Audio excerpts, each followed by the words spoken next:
ओम नमः शिवाय। आज हम शिव पुराण के शिव महात्म्य के तीसरे अध्याय की ओर बढ़ रहे हैं, जिसका शीर्षक है बिंदुक ब्राह्मण की कथा। श्री सूत जी बोले, शौनक सुनो, मैं तुम्हारे सामने एक अन्य गोपनीय कथा का वर्णन करूंगा, क्योंकि तुम शिव भक्तों में अग्रण्य व वेद वेताओं में श्रेष्ठ हो। समुद्र के निकटवर्ती प्रदेश में वाशक्कल नामक गांव है, जहाँ वैदिक धर्म से विमुख महापापी मनुष्य रहते हैं। वह सभी दुष्ट हैं एवं उनका मन दूषित विषय भागों में ही लगा रहता है। वे देवताओं एवं भाग्य पर विश्वास नहीं करते। वे सभी कुटिल वृत्ति वाले हैं, किसानी करते हैं और विभिन्न प्रकार के अस्त्र शस्त्र रखते हैं। वे व्यभिचारी हैं। वे इस बात से पूर्णतः अनजान हैं कि ज्ञान, वैराग्य तथा सद्धर्म ही मनुष्य के लिए परम पुरुषार्थ है। वे सभी पशु बुद्धि हैं। अन्य समुदाय के लोग भी उन्हीं की तरह बुरे विचार रखने वाले हैं, धर्म से विमुख हैं। वे नित्य कुकर्म में लगे रहते हैं एवं सदा विषय भोगों में डूबे रहते हैं। वहाँ की स्त्रियां भी बुरे स्वभाव की, सवेश स्वच्छाचरणी, पाप में डूबी, कुटिल सोच वाली और व्यभिचारिणी हैं। वे सभी सद्व्यवहार तथा सदाचार से सर्वथा शून्य हैं। वहाँ सिर्फ दुष्टों का निवास है। वासकाल नामक गांव में बिंदुक नामक का एक ब्राह्मण रहता है। वह अधर्मी, दुरात्मा एवं महापापी था। उसकी स्त्री बहुत सुंदर थी। उसका नाम चंचुला था। वह सदा उत्तम धर्म का पालन करती थी, परंतु बिंदुक वेश्यागामी था। इस तरह कुकर्म करते हुए बहुत समय व्यतीत हो गया।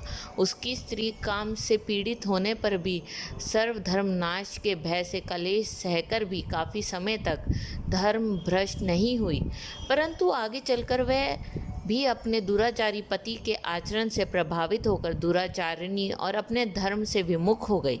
इस तरह दुराचार में डूबे हुए उन पति पत्नी का बहुत सा समय व्यर्थ बीत गया। वैश्यगामी, दूषित बुद्धि वाला वह दुष्ट ब्राह्मण बिंदुक समय अनुसार मृत्यु को प्राप्त हो नरक में चला गया।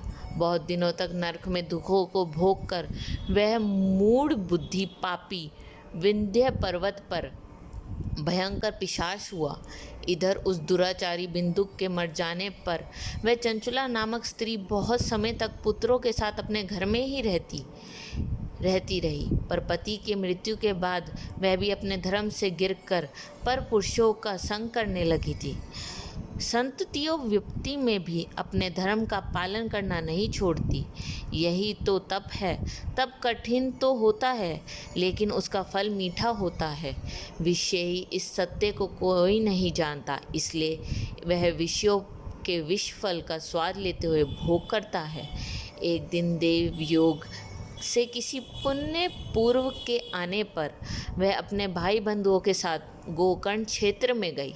उसने तीर्थ के जल में स्नान किया एवं बंधुजनों के साथ यत्र तत्र घूमने लगी। घूमते घूमते वह देव मंदिर में गई। वहाँ उसने एक ब्राह्मण के मुख से भगवान शिव की परम पवित्र एवं मंगलकारी कथा सुनी। कथावाचक ब्राह्मण कह रहे थे, जो स्त्रियां व्यभिचार करती हैं, वह मरने के बाद जब यमलोक जाती हैं, तब यमराज के दूत उन्हें तरह तरह से यातना देते हैं। वे उसे कमांगों को तप्त लोहा डंडों से दागते हैं। तप्त लोहे के पुरुष से उसका संसर्ग कराते हैं। ये सारे दंडक इतनी वेदना देने वाले होते हैं कि जीव पुकार पुकार कर कहता है, अब ये ऐसा नहीं करेगा, लेकिन यमदूत उसे छोड़ते नहीं हैं। कर्मों का फल तो सभी को भोगना पड़ता है। देव, ऋषि, मनुष्य सभी इससे बंधे हुए हैं। ब्राह्मण के मुख से यह वैराग्य बढ़ाने वाली कथा सुनकर चंचुला भय से व्याकुल हो गई। कथा समाप्त होने पर सभी लोग वहाँ से चले गए। तब कथा बाँचने वाले ब्राह्मण देवता से चंचुला ने कहा, हे ब्राह्मण, धर्म को न जानने के कारण मेरे द्वारा बहुत बड़ा दुराचार हुआ है। स्वामी, मेरे ऊपर कृपा कर मेरा उद्धार कीजिए। आपके प्रवचन को सुनकर मुझे इस संसार से वैराग्य हो गया है। मुझे मूढ़ चित्त वाली पापनी को धिक्कार है। मैं निंदा के योग्य हूँ। मैं बुरे विषयों में फंसकर अपने धर्म से विमुख हो गई थी।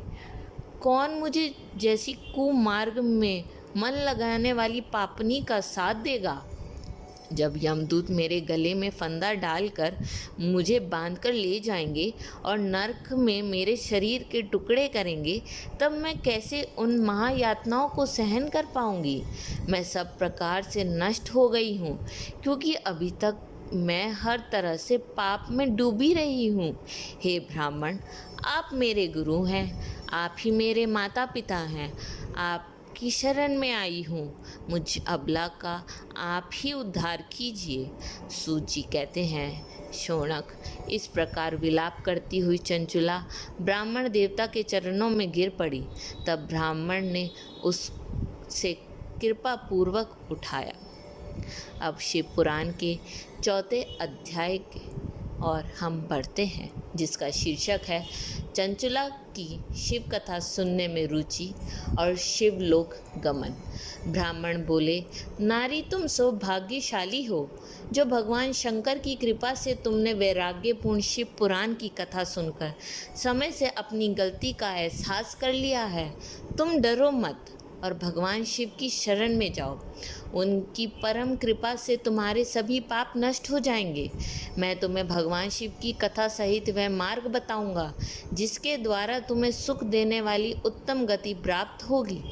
शिव कथा सुनने से तुम्हारी बुद्धि शुद्ध हो गई है और तुम्हें पश्चाताप हुआ है तथा मन में वैराग्य उत्पन्न हुआ है।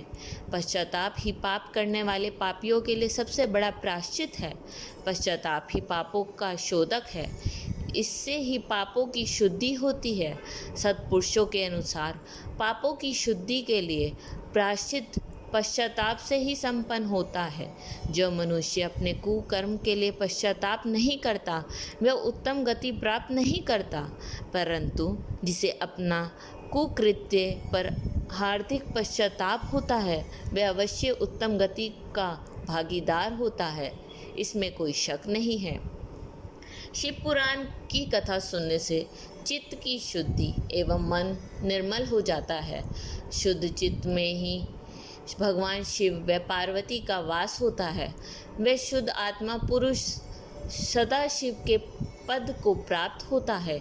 इस कथा का श्रवण सभी मनुष्य के लिए कल्याणकारी है, अतः इसकी आराधना व सेवा करनी चाहिए। यह कथा भव बंधन रूपी रोग का नाश करने वाली है। भगवान शिव की कथा सुनकर हृदय में उसका मनन करना चाहिए। इससे चित्त की शुद्धि होती है। चित्त शुद्धि होने से ज्ञान और वैराग्य के साथ महेश्वर की भक्ति निश्चय ही प्रकट होती है तथा उनके अनुग्रह से दिव्य मुक्ति प्राप्त होती है। जो मनुष्य माया के प्रति आसक्त है वह इस संसार बंधन से मुक्त नहीं हो पाता। हे ब्राह्मण पत्नी, तुम अन्य विषयों से अपने मन को हटाकर भगवान शंकर की इस परम पावन कथा को सुनो। इससे तुम्हारे चित्त की शुद्धि होगी और तुम्हें मोक्ष की प्राप्ति होगी। जो मनुष्य निर्मल हृदय से भगवान शिव के चरणों का चिंतन करता है उसकी एक ही जन्म में मुक्ति हो जाती है।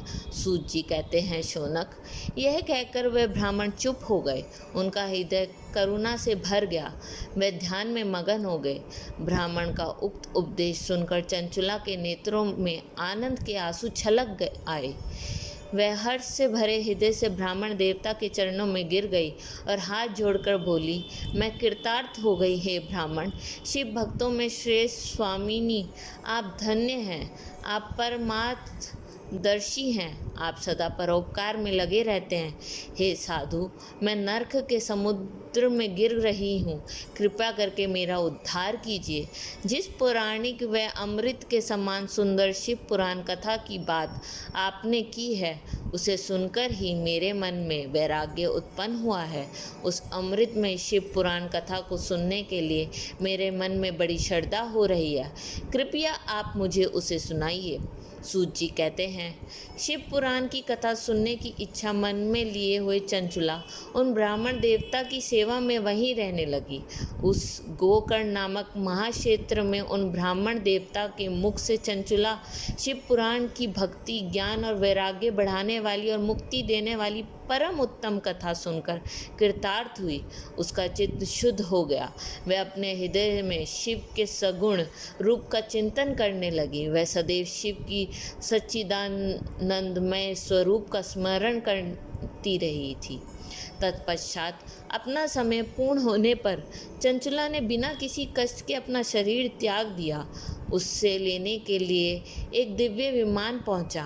वह विमान शोभा साधनों में सजा था एवं शिव गणों से सुशोभित था। चंचुला विमान से शिवपुरी पहुंची। उसके सारे पाप धुल गए। वह दिव्यांगना हो गई। वह गौरांगी देवी मस्तक पर अर्धचंद्र का मुकुट व अन्य दिव्य आभूषण पहने शिवपुरी पहुंची। वहां उसने सनातन देवता त्रिनेत्रधारी महादेव शिव को देखा। सभी देवता उनकी सेवा में भक्ति भाव से उपस्थित थे। उनकी अंग कांति करोड़ों सूर्यों के समान प्रकाशित हो रही थी। 5 मुख और हर मुख में 3-3 नेत्र थे। मस्तक पर अर्धचंद्राकार मुकुट शोभामायन हो रहा था। कंठ में नील चिन्ह था। उनके साथ में देवी गौरी विराजमान थी, जो विद्युत पुंज के समान प्रकाशित हो रही थी। महादेव जी की कांति कपूर के समान गौर थी। उनके शरीर पर श्वेत वस्त्र थे तथा शरीर श्वेत भस्म से युक्त था। इस प्रकार भगवान शिव के परम उज्ज्वल रूप के दर्शन कर चंचुला बहुत प्रसन्न हुई। उसने भगवान को बारंबार प्रणाम किया और हाथ जोड़कर प्रेम, आनंद और संतोष से युक्त हो विनती भाव से खड़ी हो गई। उसके नेत्रों से आनंद श्रुओं की धारा बहने लगी। भगवान शंकर व भगवती गौरी उमा के करुणा के साथ सौम्य दृष्टि से देखकर चंचुला को अपने पास बुलाया। गौरी उमा ने उसे प्रेम पूर्वक अपनी सखी बना लिया। चंचुला सुखपूर्वक भगवान शिव के धाम में उमा देवी की सखी के रूप में निवास करने लगी।